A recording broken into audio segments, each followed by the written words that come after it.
Yo, what's up guys? It's SnapPC, and today I'm going to be giving you a Widowmaker guide. Now, first things first, Widowmaker is a very aim-intensive hero, right? Like, you need good mechanics to get value on her.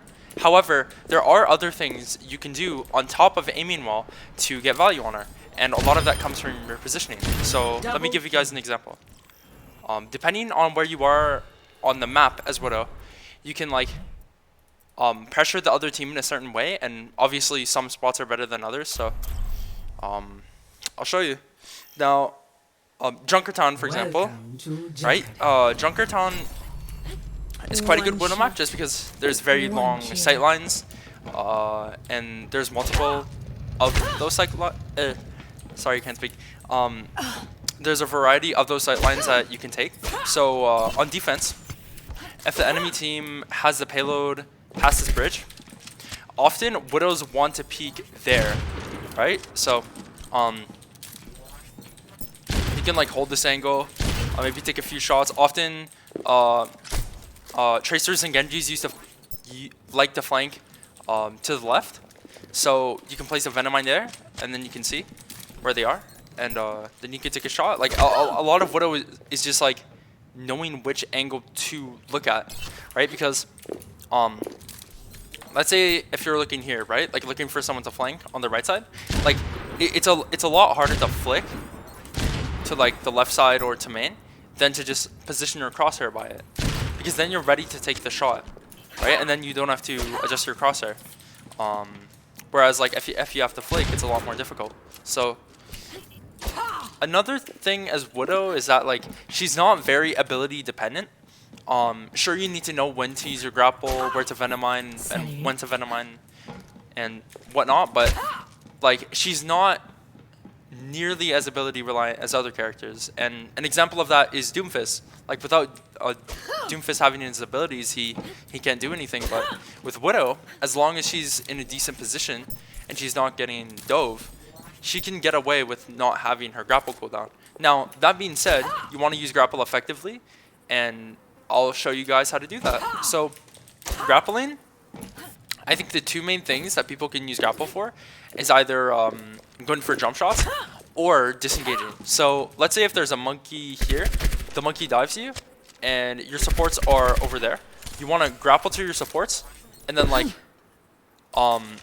so that way the monkey's out of position, right? He doesn't have his jump cooldown, and then if your team is pressuring him, it forces his bubble, and then you have heals, and then the monkey's out of position, unless there's a diva or a ball with him, right? So, yeah, and then like you always want to be positioned where you can get support, but also be somewhere where you can get picks. So I'll give you guys another example on a different map. Okay. Let's say Dorado. Now, Dorado is another really good Widow map. Now, because like there's really long sight lines, and on top of that, there's high ground.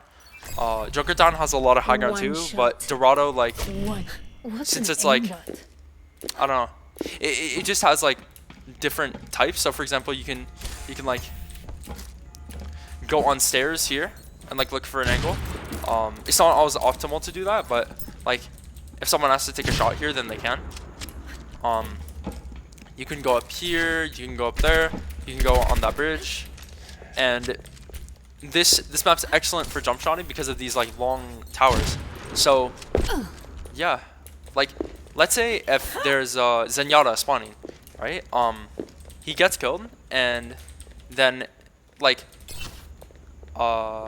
he's coming out of spawn, and you as Widow have your grapple cooldown. You can go for a jump shot because one, Zenyatta is very easy to hit in the head compared to other characters, and two, if you get that pick, that's extremely valuable for your team, because if he has Transcendence, then he won't be able to get to the team and use it that fight, or get to the fight and use it there. And if he doesn't have Transcendence, then it's going to make it even more difficult for him to build it. And on top of the fact that Zen's quite difficult to play in this meta right now, but that can apply to any hero. Getting to pick his Widow is so strong because it turns the fight in your team's favor, like immediately as soon as you get the shot. So, or finish the kill. So yeah, and if let's say if someone is like a projectile player, like they play like Genji, Hanzo, Doomfist, Pharah, Junkrat, etc. Echo, like and they want to get into Widow, don't think that Widow is an easy hero to get into immediately, because she's not. However, if there's a Widow on the other team and you feel like you can counter her because their positioning's poor or their aiming's poor or both, and they just don't like know the game very well, then don't be afraid to mirror Widow, especially if you're confident in your aim, and you will be able to land shots you feel like. So yeah.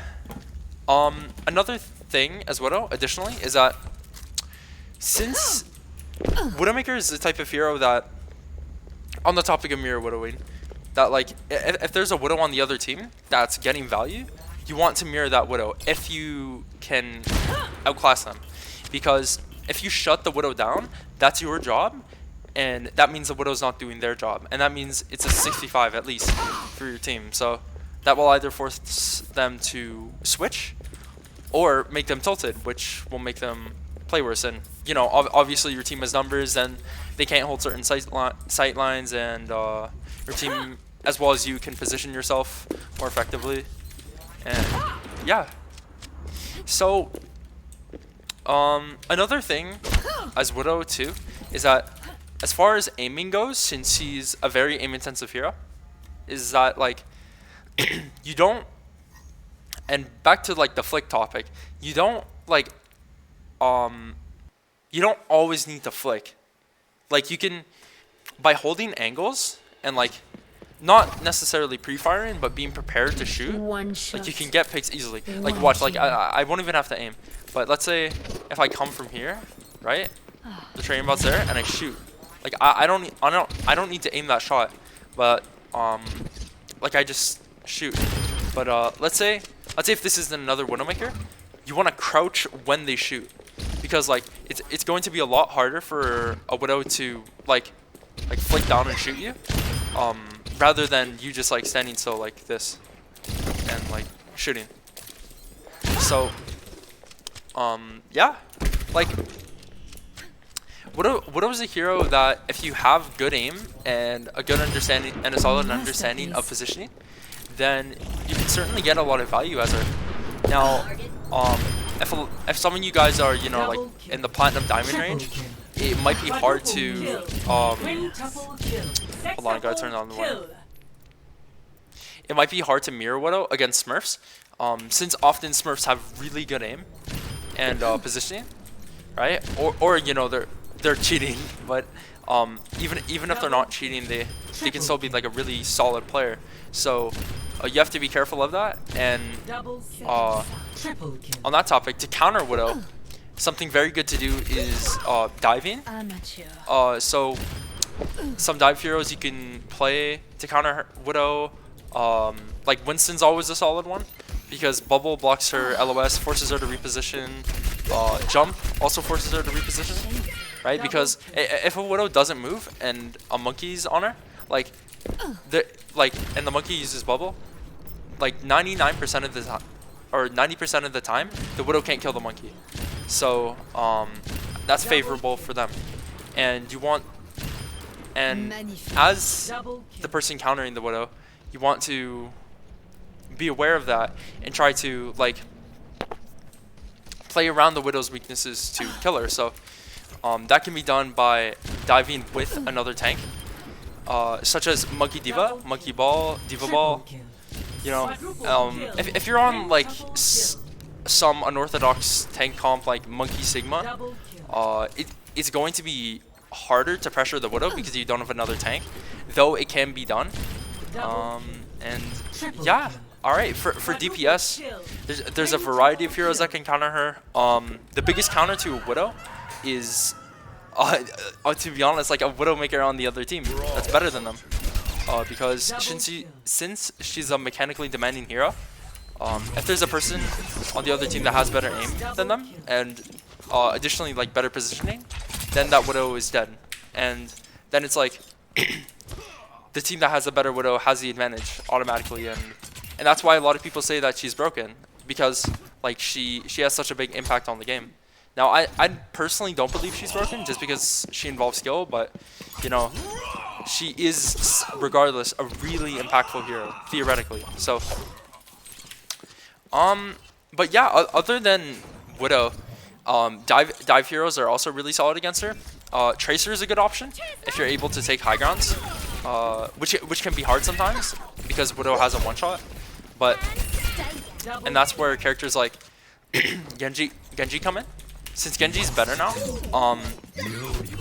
it's easier to dive the Widow. You know, like you can cancel deflect if she tries to like shoot, and then you can like juke her out. Doomfist can be good because like your abilities stun her. However, since Doomfist has a really big hitbox, it's easy for a Widowmaker to headshot them, especially if they're good or like competent. So yeah, Ashe can also be good. She has a big hitbox, but if you're decent on Ashe, she can pressure Widows out. McCree's good, but mainly dive heroes and mirror widowing is good. But yeah, just like poking at the Widow, regardless of what hero you're on, will force her to reposition and potentially use cooldowns. So yeah, that's a W. Now for support, no, like as support, it's not really your job to focus Widowmaker, unless you're like on our Baptiste. Like if you're on Brig, right? Like obviously you can knock Widowmakers off high ground, but you can't like what's it called? Like you can't like jump like a Genji dash and duel her one-on-one, so you can just like zone her out of fights. But let's say you're Ana, at least you can like take a few shots at her, because that will force the Widow to reposition again, use cooldowns, and yeah. But you don't want to like solely focus Widow instead of healing your team, because that means as Ana, your job is to heal, right? Because obviously Ana does a lot of healing. She's a burst healer and a main healer, so if you're like solely focusing on Widow, that's kind of like throwing, right? But you know, taking it 1 or 2 shots at her isn't bad, especially if your team is full HP. So don't be afraid to do that as Ana, especially if you're competent in your, if you're confident, sorry, in your mechanical ability. Baptiste too, you can just shoot at the Widow. Often you shouldn't immortality like a Widowmaker if she's dueling someone else, like unless she's low and getting like dove, then maybe potentially, but otherwise you should save immortality. But yeah, just poking at the Widow is really strong, regardless of any support you're on. And yeah. One shot. Okay, so overall as Widowmaker, if you're a new player trying to learn her, or a player that's not super confident with her but wants to get better, just practice. Please do not play her in comp. Practice in quick play, because and you know, like shoot bots and stuff, like not necessarily like in training range, but there's some like good modes you can use. Like Widow FFA is always a good option. Like aim arena, like arena 1v1. Even though arena 1v1s with multiple heroes, it still often has Widowmaker.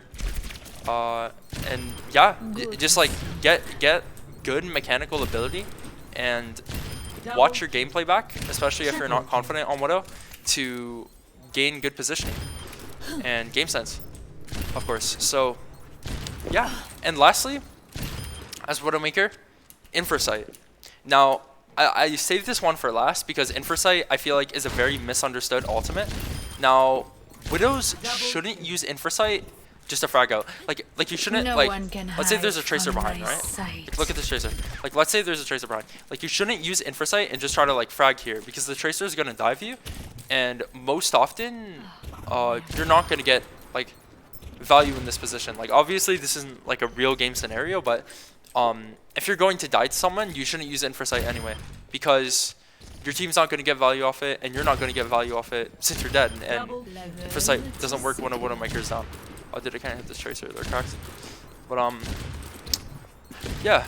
But anyways, Infrasight, use it when you suspect the enemy team is about to engage and you're unsure about their position. because then you can place their crosshair by where you believe they're going to go, or where you see them going because you see them through walls, right? So then it allows you and your team to position accordingly and gain an advantage because of that. And if the enemy team doesn't have a Widowmaker or a Hanzo to use a Sonic Arrow, then your team can pop off and easily win that fight. Now, again, do not use Infrasight to frag out or when you're being like dove by someone, but rather use it as a tool to help you and your team gain information.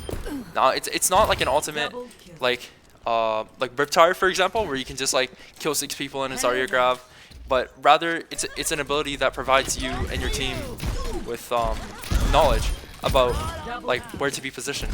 So yeah, so if you guys want to play Widowmaker, grind quick play, get good at aiming, get good positioning and game sense, and then you guys can try mirror widowing in competitive if you guys are confident enough. And Widow often, like if you're being countered, don't stay on her, right? Though she can be really strong, she can easily be countered, especially by another Widowmaker or a solid dive composition. But yeah, if you're good on Widowmaker, feel free to play her. She's a strong character, and she certainly has a lot of potential to solo carry games and ranked with the right mindset, positioning, game sense, and aim. So yeah, guys, thank you so much for watching this guide. I was talking a lot throughout it, and it was fun to make, regardless though. So yeah, if you enjoyed, please leave a like and subscribe. And yeah, thank you for watching, everyone. Love you all. Peace out.